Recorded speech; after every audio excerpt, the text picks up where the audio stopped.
देखा, नया chapter start कर रहे हैं, मनी।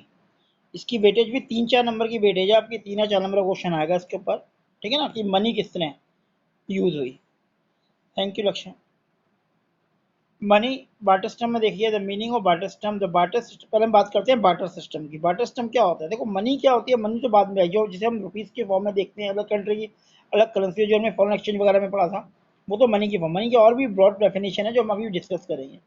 पहले हम बात करते हैं जब मनी ट्रेडिशन में नहीं थी, मतलब रोजमर्रा के कारों में जब पैसा कोई पर्टिकुलर ऐसी चीज़ नहीं थी जिसको हम लेन देन के फॉर्म में यूज़ कर सकें, उस टाइम जो ट्रेडिशन तरीका था उसे हम कहते थे बार्टर सिस्टम। बार्टर सिस्टम क्या होता है? गुड्स के बदले गुड्स इकोनॉमी, गुड जी जी, सीसी इकोनॉमी कहते हैं भी, गुड्स के बदले गुड्स। कि मेरे पास चीनी है, मैंने आपको चीनी दी और आपसे चावल ले लिए, ठीक है ना। या मेरे पास, मैं बर्तन बनाता हूँ तो मैंने बर्तन बना के आपको दी, उसके बाद आपने मुझे अनाज दे दिया। वो बार्टर सिस्टम था जब मनी ट्रेडिशन में नहीं थी। तो देखो, बार्टर सिस्टम क्या होता है? It refer to exchange of goods of for goods and economy where there is a direct barter of goods and services is called barter economy या CC economy, where C stand for commodity। तो जब money tradition में नहीं थी, बहुत सालों पहले, तो उस टाइम गुड्स के बदले गुड्स दिए जाते थे। होता क्या था, बड़े बड़े मेले लगते थे, वहाँ हर कोई किसान वगैरह, कुम्हार वगैरह अपना सामान लेके आते थे और एक चीज़ के बदले दूसरी चीज़ लेते थे। अब इस बार्टर सिस्टम का सबसे बड़ा ड्रॉबैक क्या था? वो था डबल कॉन्सिडेंट ऑफ वांट्स। सबसे बड़ी प्रॉब्लम जो थी, डबल कॉन्सिडेंट बॉन्ड्स का मतलब क्या होता है, इसको समझ लो। इसका मतलब ये होता है कि जैसे एक्स एक पर्सन है और वाई एक पर्सन है। एक्स पर्सन के पास राइस है, चावल है, और इसको वीट चाहिए, और इसके पास वीट है और इसको राइस चाहिए। तो ये अपने राइस इसको देगा और इसके बदले वीट ले लेगा। तो मतलब एक की जो वांट्स है वो दूसरे के पास है, और दूसरे की जो वांट्स है वो पहले के पास है, तब ये एक्सचेंज हो सकता था। लेकिन ऐसा कॉन्फिडेंट मिलना बहुत ही रेयर था कि भाई जो चीज़ मेरे पास है उसकी रिक्वायरमेंट इसको हो, और जो चीज़ इसके पास की रिक्वायरमेंट इसको। होता क्या था कि माना इसके पास राइस है, राइस की रिक्वायरमेंट तो इसको है, लेकिन मुझे वीट चाहिए, इसके पास वीट नहीं है, इसके पास शुगर कैन है। तो ये बहुत बड़ी प्रॉब्लम थी बार्टर सिस्टम की, कि गुड्स के बदले गुड्स करने के लिए आपको कॉन्सेंट ऑफ वांट चाहिए होता था, ठीक है ना।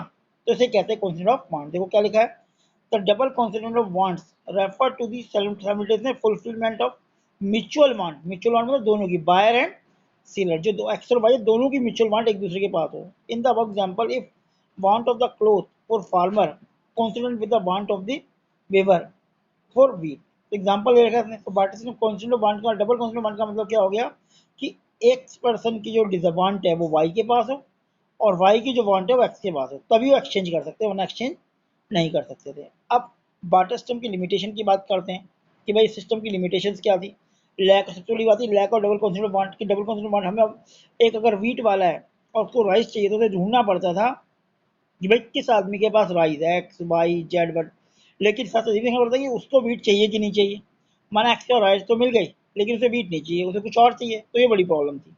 दूसरा, lack of common measure of value. अब अगर ये मिल भी जाता है, एक्स की डिज़ायर वाई के पास और वाई की डिज़ायर एक्स के पास है, अब मामला होता था कि ये कितने वीट के लिए कितना राइस दे, मतलब कितने केजी वीट के बदले उसे कितना केजी राइस मिले, ये सेकंड प्रॉब्लम क्रिएट होती थी।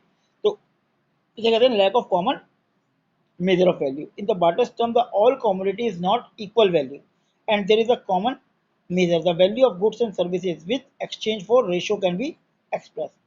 अब इस तरह से जैसे एक के पास बर्तन है, वो बर्तन बनाता है, कुम्हार है, तो कितने बर्तनों के बदले उसे कितना राइस मिले या कितना वीट मिले, कितना शुगर कैन मिले। तो ये बहुत बड़ी प्रॉब्लम थी। पहले तो डबल कॉन्सेंट मिलता नहीं था, मिलता भी था तो उसकी वैल्यूएशन करने में प्रॉब्लम क्रिएट होती थी। थर्ड पॉइंट इसका आता है lack of store of value. Lack of store of value का मतलब क्या हो गया कि भाई आपने प्रोडक्शन तो किया, लेकिन जब तक वो माल बिकता नहीं है तब तक आप उसे स्टोर करना पड़ेगा। तो यही बहुत बड़ी प्रॉब्लम थी। तो जैसे बर्तन वगैरह तो स्टोर करने में इतनी प्रॉब्लम नहीं होती थी, लेकिन जो अनाज है, ठीक है ना, उसको स्टोर करना बहुत बड़ी प्रॉब्लम थी, क्योंकि स्टोर करने में कई बार वो खराब हो जाता था। ऐसे ही कोई वेजिटेबल प्रोड्यूस कर रहा है, कोई जिसने गाय भैंसे वगैरह पाल रखे हैं उनका मिल्क बेच रहा है, तो उसके लिए उसे प्रिजर्व रखना बहुत मुश्किल होता था, ठीक है ना। तो ये भी इसकी बहुत बड़ी ड्रॉबैक था।